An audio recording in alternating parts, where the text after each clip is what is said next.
We have got a guest with us. Peggy Drodskie represents the South African Chamber of Commerce and Industry. Now, she's here to respond to Eskom's latest warning. The power utility says only 80% of total electricity supply will be available this winter. Let's find out what that means for business. A very good morning to you, Peggy. Thanks again for your time. What exactly does it mean? Now, there's no guarantee that the lights will stay on.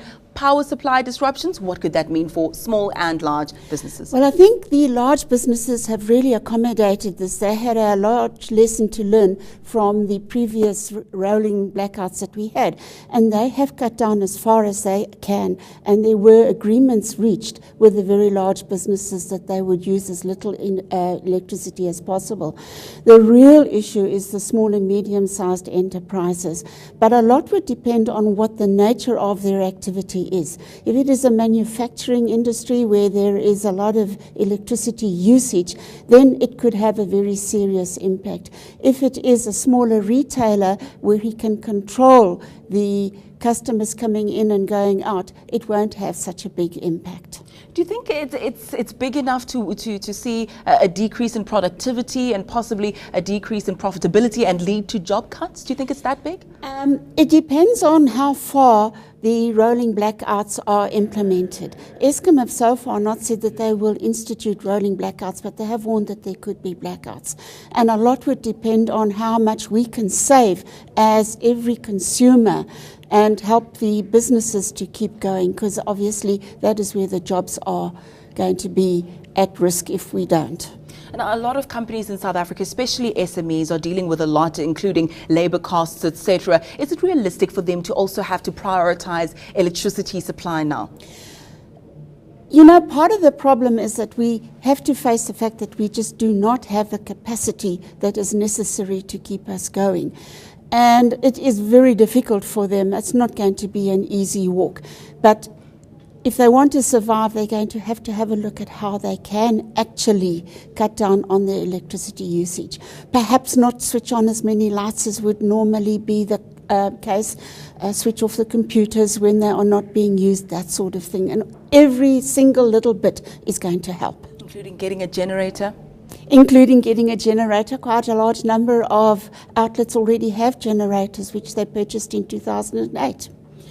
I just also want to speak to you about this. I know that there's a greater need to save electricity, and I'm quoting here Mr. Gigaba saying daily peak period between 5 p.m. and 9 p.m. is the crux of the matter. Now, yes, many companies will be closed by then, but there's also issues of lights that are kept on in the office block when yes, all the staff has gone home. Switching those lights off and cutting down on electricity in that regard, how does it influence or affect safety, perhaps, of that particular business? That is the big thing. And perhaps instead of putting on all the lights that they had, perhaps have a look at which lights are strategic, perhaps put them somewhere else where they could cover a bigger area. We certainly wouldn't recommend that they switch off all the lights because it does have a security impact. But we would say cut down those where it is not going to have an increase in the security availability. Again, the minister saying that we need a significant behavioral change in order for everyone to chip in and keep the lights on as much as possible. Do you think there's a will among businesses to actually make a change? Yes, I do. I think every single business realizes that there is a problem and that if we don't have electricity, it's going to impact on their bottom line.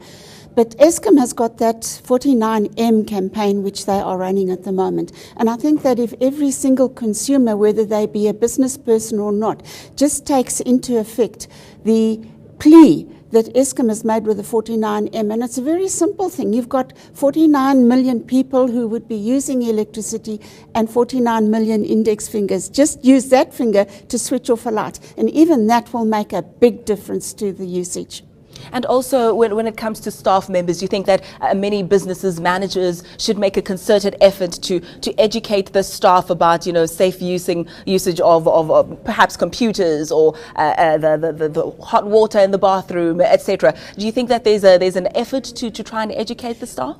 I'm not sure whether there is. We don't have that on the ground information, but certainly we would appeal to businesses to tell their staff what the implications are if they don't save electricity. We'll have to leave it there. Thank you so much for that insightful information. That was Peggy Drodskie from the SA Chamber of Commerce and Industry. News that moves. eNCA.com.